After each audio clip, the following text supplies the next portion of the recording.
Eu começo com o Dr. Rodrigo Fujiwara, que é cirurgião dentista, especialista em próteses e implantes dentários, sócio-diretor da Redis Implantes, você até conhece, mas é uma pessoa que eu pedi para vir aqui para a gente conversar um pouquinho mais. Obrigada por ter vindo. Imagina, para eu que que o agradeço. pessoal em casa possa entender. Vamos sentar aqui, doutor Rodrigo. Sentar, sim. Entender melhor o que é o implante, quando é que ele tem que ser feito. Vamos primeiro, o que é o implante, na verdade? Olha, Cláudia, os implantes odontológicos, assim, eles já têm muito tempo de estudo, tá? Só pra gente fazer uma préviazinha sobre o nosso assunto. Então, eles começaram a serem utilizados ali pelos incas, há muito tempo atrás. Tem muitos registros, tá? E tem controvérsias, mas um dos registros diz que eles começaram a ser utilizados pelos incas. Então, o que eles faziam? Eles pegavam ossos de animais, eles esculpiam esses ossos, faziam como se fosse o formato de um dente, colocava, então, dentro da gengiva dessas pessoas, né, batidos, né, e esse osso, então, fazia a vez do dente. Nossa, eu tô imaginando isso naquela época, sem Naquela anestesia, época. Não, sem higiene, cirúrgico, sem higiene, que loucura sem que isso não estudo, era. sem nada, precário, claro, né? Uma técnica muito precária, tá? E o interessante é que eles ficavam fixados pelo tártaro do cliente, tá? Então, eles não ficavam fixados ali pelo osso, né? Então, o tártaro era formado ali e fixava esse dente, tá? Mas tem muitas curiosidades a respeito, então, dessa parte de odontologia. Olha, por exemplo, tá? Em Londres, em 1787, existia muito transplante de dentes.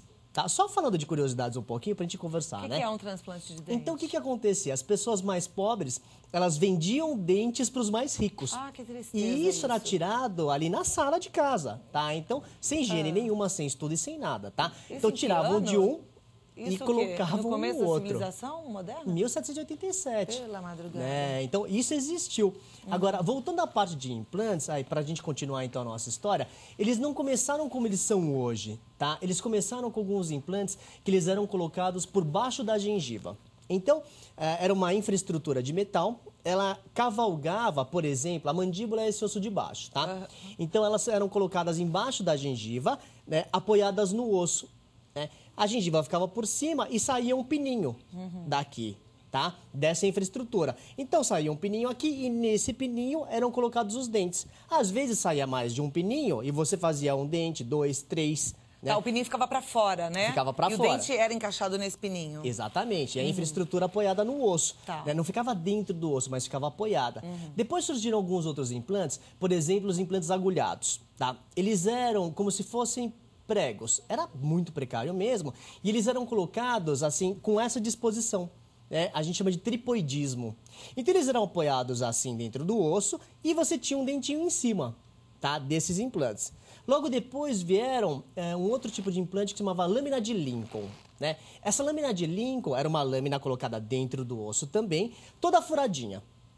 E o osso crescia por dentro desses furinhos, estabilizava essa lâmina, ele também tinha um apoio para fora da gengiva, onde os dentes eram encaixados. Do mesmo jeito. Sempre tem ali um tipo de encaixe para fora da gengiva para que você possa, então, apoiar esses dentes, tá? Depois disso daí, teve um implante mais moderno um pouco, que chamava parafuso de Garbaccio. Ele era mais parecido com os implantes modernos, hoje em dia. Então, ele era como se fosse um implante agulhado, um prego, e com um parafuso em cima. Tá? E eles foram usados durante um certo tempo e com relativo sucesso. E o que você chama de implante moderno? O implante moderno, qual é a grande diferença, qual é o grande divisor de águas, então, né? O material, tá? Porque em 1960, mais ou menos, um médico sueco chamado Brennemark, ele estava estudando as células ósseas dos coelhos. Então, para estudar essas células, ele colocou um tubinho de titânio na fíbula, né, de um coelho. E ele usava, então, para acessar a parte interna do osso e para estudar. Quando ele foi tirar esse tubinho de titânio, o tubinho não saía mais. Estava grudado no osso. Bom, aí ele começou a imaginar qual seria a aplicação, então, para aquela descoberta. O que ele fez? Começou a idealizar, então, os implantes modernos. Então, qual é a principal diferença ali do implante antigo, que não foi, então, não teve tanto sucesso assim para o implante atual? Principalmente o material, o titânio. Porque o titânio é um material biocompatível. O titânio é um material que ele não causa uma resposta imunológica pela parte do cliente. Então, o nosso corpo, ele não entende aquilo como um corpo estranho, tá? As células... Então, o que acontece nesse processo? Porque quando entende como um corpo estranho, pode dar um processo inflamatório até do corpo tentar expulsar aquele corpo estranho, né? É isso que acontece, né? Como ele não reconhece, então, o titânio como um corpo estranho, ele não tenta expulsar e não cria, então, essa resposta imunológica, né? Frente a esse material. Aí, quando você coloca, então, o titânio dentro do osso, o corpo pensa assim, não, espera um pouquinho, né? Aquele osso, ele foi injuriado pela colocação, então, do titânio. Vamos mandar algumas células de reparação óssea, né? A gente chama de osteoblastos, tá? Mas são células que formam o osso. Então, o corpo manda essas células para lá. Como ele não reconhece o titânio, essas células começam a fabricar o osso e esse osso toca no titânio. Tá? Esse processo, esse toque é tão íntimo que nós, dentistas, damos o nome de ósseo-integração. E é como se fosse uma fusão, né, desse parafuso de titânio com o osso. Então fica tudo muito parecido com o próprio dente, quer dizer, deve dar uma sensação de conforto maior, muito maior do que dava antigamente, antes de ser nesse método. Sem dúvida nenhuma, porque a diferença ali é que os outros implantes, quando eram colocados, eles formavam uma rede de fibras em volta do implante. Então, você tinha um índice de perda ali, de insucesso muito grande. Com os implantes modernos, você tem um índice de sucesso de 95%. Tá, porque tem gente que tem trauma, né? Que de repente ouviu vó, avô, mãe, tio falando, é horror, e inflama e machuca, e aí tá convivendo com uma dentição ruim, mas tem medo até de fazer um implante, porque fala, isso não deve ser confortável. Não, então, o que não era confortável era do passado. Atualmente, os modernos, eles são... Eu posso dizer praticamente imperceptíveis? Eles são muitas vezes imperceptíveis, né? Para a própria pessoa, eu estou falando assim, para a sensação de desconforto. Não, você não percebe o implante, eles são imperceptíveis. Eles são imperceptíveis. Você tem uma sensação de conforto grande como se fosse de um dente. Você tem, sabe por quê? É um pouquinho diferente porque assim, o dente ele fica preso no osso por ligamentos, tá? Esses ligamentos eles são inervados. Então quando a gente morde, a gente tem a sensação aqui, né, de pressão, tá? Então a gente tem receptores específicos ali que eles detectam a pressão que a gente morde. O implante ele não tem. Então, muitas vezes, assim, você sente o dente, né? Muitas vezes não, você sente o dente, mas você não sente o implante. Essa é a diferença básica. Eu tenho já algumas perguntas que já chegaram aqui pra gente, mas eu vou deixar uma aqui no ar e você me responde daqui a pouquinho. Tá. A Célia Regina, de Itapera, está perguntando se qualquer pessoa, em qualquer idade, pode se submeter a um processo de implante. Não, tá? Basicamente, então, as pessoas precisam terminar o seu crescimento. Né? As mulheres normalmente terminam o crescimento um pouquinho antes, os homens um pouco depois, mas o crescimento tem que já estar completado para que você possa fazer implantes. Tá? Em relação a uma idade mais madura, você não tem limitação. Tá? Se você tem uma boa saúde, você tem 80, 90 anos, não importa, tá? Você pode sim fazer implantes. Ok. Tem mais perguntas. Guilhermina Rossi, de Arthur Nogueira, São Paulo. Ela diz, fiz um tratamento para receber o implante, mas meu dentista disse que não posso fazer o implante se eu não parar de comer balas e doces. Parei de fumar e substituo o cigarro por balas de goma e chicletes. Por que exatamente não posso receber esse implante? Olha, em relação ao cigarro, o cigarro sim é uma contraindicação, tá? Se você fuma muito, ele, na verdade, dificulta a sua cicatrização. Em relação a balas e doces, o que importa mesmo disso é a higienização depois que você se alimenta. Tá? Não quer dizer que você não possa comer balas e doces, mas você precisa, depois que comer balas e doces, fazer uma boa higienização. Tá? E aí você pode sim fazer os implantes. Agora, a pergunta dela fala sobre bala de goma, né? Que é o bala de goma que gruda, e o chiclete. Porque o chiclete, a pessoa às vezes fica mascando aquele chiclete por horas, e aí nem sempre vai fazer a higienização. E se for um chiclete diet, por exemplo, sem açúcar, tudo bem? Porque assim, Cláudia, o problema é você deixar aquele alimento ali dentro da boca por muitas horas. E o problema é o açúcar, tá? Agora, na verdade, é o seguinte, ó. Pro implante, o açúcar não vai fazer diferença, tá? Ele vai fazer diferença para a parte periodontal, ou seja, para os tecidos de sustentação. Se você deixar substrato ou alimentos ali, que as bactérias possam, então, utilizar, você pode ter um problema periodontal, ou seja, você pode ter um problema nos tecidos de suporte desse dente, tá? O fato de você mascar um chiclete vamos entender que, ó, o chiclete gruda, então, e puxa o seu dente. Esse não é um problema. Se você tiver um implante feito numa condição ideal, Você pode comer um chiclete, você pode comer uma bala, assim, tá? Em relação à higienização ou à questão da injeção de açúcar, é só você ter uma boa Chupou uma balinha com açúcar, tem que escovar os dentes. Acabou, tá? Ok. É isso. Eliane Silva, de São Bernardo do Campo. Não tenho alguns dentes, meu dentista falou que preciso fazer o implante, mas no momento não tenho condições. O que acontece se eu continuar sem a prótese? Olha, existem várias consequências quando a gente perde um dente, tá? Por exemplo, os dentes de cima, se você perder um de baixo, os de cima começam a descer. Né? Os dentes do lado daquele espaço começam a migrar para fechar o espaço. Como descer? Eles crescem? Na verdade, a parte óssea empurra esse dente para baixo. E fica exposta?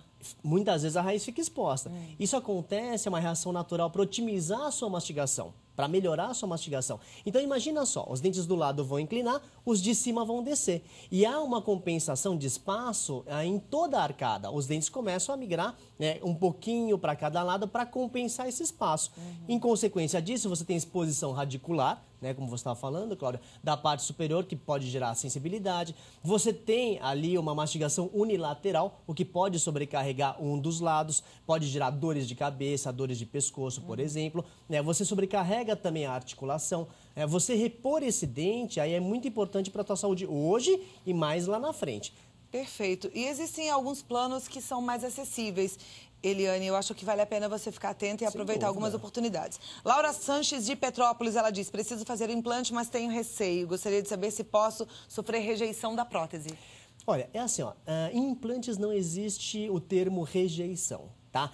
Existem pessoas que perdem implantes, sim, tá? Mas por quê ou por quê? Então, ela não teve uma boa anamnese, né? Ou porque o cirurgião dentista não analisou todos os dados e não percebeu alguma restrição da tua saúde em relação aos implantes, ou porque a técnica não foi a técnica correta, tá? Restrição da saúde em que sentido? Um diabético pode fazer o implante? Então, só se ele tiver controlado. Tá? Do contrário, assim, não. Do contrário, não. Tá? Se a glicemia estiver muito alta, ela influencia na cicatrização e essa pessoa não é um candidato a implante. Mas se tiver controlado, sim. Né? Então, nesse caso, por exemplo, você pode perder o implante. É porque rejeição, a gente dá o nome de rejeição quando você tem uma resposta imunológica contra, então, aquele objeto. Né? E a gente já falou aqui que esse implante agora que é feito de titânio não acarreta esse tipo de problema, exatamente. Né? Felipe Junqueira, de Londrina, no Paraná, ele pergunta quanto tempo dura uma prótese? Se é preciso fazer a remoção ou a troca de tempos em tempos? Olha, essa prótese ela pode durar até a vida inteira.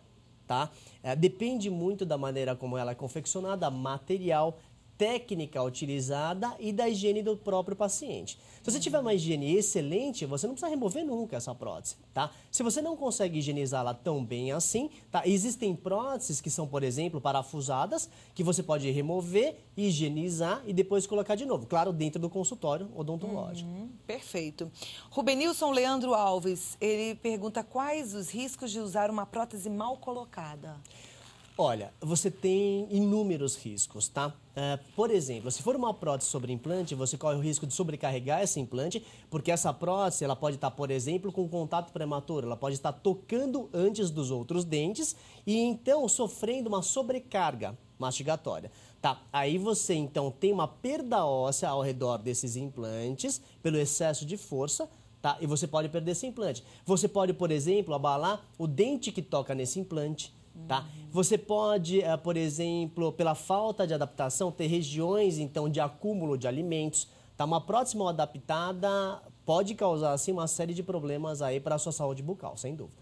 E a pessoa percebe quando ela está com uma prótese mal adaptada? Percebe, mas existe um problema, porque assim, o aparelho mastigatório ele é adaptável. Então, o seu cérebro entende que está batendo um pouquinho antes ali e ele muda a posição da sua mandíbula. Essa é sempre uma questão que eu fico na dúvida. Quando você vai fazer uma obturação, o médico coloca aquele carboninho e fala, bate. Aí você bate e aí no final você acha que está um pouquinho alto, bate de novo, você já sente que melhorou e depois você não sente mais, né? Você tem um nível, assim, de adaptação, né, do seu sistema para esse tipo de situação. Tá, mas vamos supor que para você desviar desse toque prematuro, você então coloque a sua mandíbula para o lado, tá? O que acontece? Você força determinados músculos. E vamos supor que você force aqui, o músculo temporal. Esse músculo vai ficar contraído o tempo inteiro. Seu cérebro vai falar, ó, contrai esse músculo para evitar esse toque que está te machucando. Você pode ter, por exemplo, dores de cabeça. Você pode ter, por exemplo, estralos de articulação, problemas articulares. Pode até ter um problema sério de articulação, Sem dúvida. Bom, Maria Iracema Carneiro da Lima Oliveira, ela mora na Penha, no Rio de Janeiro. Ela pergunta, uma pessoa que usa dentadura há muitos anos pode fazer implante? Pode, tá? Você tem que ter estrutura óssea para isso, tá? Isso é facilmente detectado, tá? Você faz uma radiografia panorâmica ou, se necessário, uma tomografia computadorizada. Esse processo é um processo muito seguro, tá? Esses exames, eles acabam dando a quantidade de osso em milímetros e são muito precisos hoje em dia. Mesmo que você não tenha ou tenha perdido muito osso, por exemplo, na parte de cima, existem outros tipos de implantes, como os implantes zigomáticos, que são fixados em regiões diferentes dos implantes convencionais, que você também pode utilizar essa técnica sim. Ok. Jonas de São Luís, no Maranhão, ele pergunta até em quantos dentes podem ser feitos o implante? Jonas, não tem limite, tá? Você pode repor uma arcada inteira, você pode repor as duas arcadas inteiras, tá? Você não tem restrição, então, nesse sentido. E põe tudo de uma vez só, assim, encaixado como se fosse uma dentadura? Põe sim. Você faz uma prótese fixa, coloca dentes fixos, né? Porque se você colocasse, por exemplo, um de cada vez, imagina o tempo e quantos procedimentos cirúrgicos, assim, esse paciente acabaria por passar. Tá? Então, assim, a gente tem como técnica, como prática, fazer todos de uma vez, faz o tratamento inteiro de uma vez, o cliente tem a arcada superior, a arcada inferior ao mesmo tempo, porque aí a gente tem a chance de ajustar a mordida desse paciente, ajustar a estética, sorriso, tá? Então, isso é uma cirurgia, né? É com anestesia local? É uma cirurgia. A pessoa faz acordada? Faz sim. Tá? Ou pode fazer dormindo? Pode.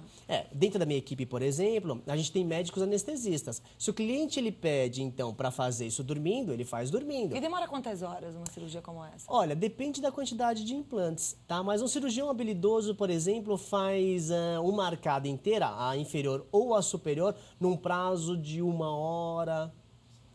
Depende da habilidade do cirurgião. Bom, faz e a pessoa fica primeiro com os implantes, antes de receber a prótese, então, é isso? Esse é um assunto interessante, porque assim, existem duas técnicas, né? Existe a técnica da carga imediata, você faz os implantes e logo em seguida, até um prazo de 72 horas, você coloca todos os dentes, então, da arcada. Você pode fazer isso se esses implantes tiverem um bom travamento dentro do osso. Existe um torquímetro cirúrgico que mede esse travamento, tá? Então, se eles travarem bem dentro do osso, você pode carregar imediatamente esses implantes e até 72 horas, então, o cliente tem, então, os seus dentes já definitivos na boca. Tá. Agora, se não for usada essa técnica, você espera, em média, 4 meses na mandíbula, então, o tecido ósseo, né, se regenerar, tá? Ou 6 meses na parte de cima, na maxila. E nesse tempo, como faz para se alimentar? Aí teria que usar uma prótese provisória. Pode usar uma prótese provisória. Nunca fica sem dente. Tá. Tem mais uma pergunta. Pedro Moisés, de Niterói, no Rio de Janeiro, ele pergunta se tem algum prazo de validade para o implante. Acho que a gente já respondeu, né? Não tem, tá? Que não tem. Eles duram, assim, se você cuidar bem, se for bem feito, o resto da sua vida tranquilamente. E dói depois desse procedimento? A pessoa sente dor? Não, ela não dói. Mesmo porque, Cláudia, hoje a gente tem na parte dos medicamentos ali uma variedade enorme, né, de princípios ativos que você controla facilmente dores, desconfortos e essas coisas assim. Quando a técnica é bem executada, tá? Você tem um bom protocolo, né, de medicamentos, olha, é completamente indolor. Perfeito. Bom, chegaram muitas perguntas, tem mais um monte de perguntas que a gente não conseguiu responder. Eu vou passar todas para o Dr. Rodrigo e também vou pedir para que você responda para que a gente coloque as suas respostas no nosso site. Vamos sim, então amanhã você pode conferir no nosso site www.redevida.com.br. Dr. Rodrigo Fujivara, cirurgião dentista, o contato dele é o www.easyimplantes.com e o telefone é o 0 operadora 11 2174 4200, tá certo? Tá certo. Muito obrigada, viu? Obrigado, viu? Obrigado pela oportunidade. Prazer. Tirou bastante dúvida aqui de todo mundo, né?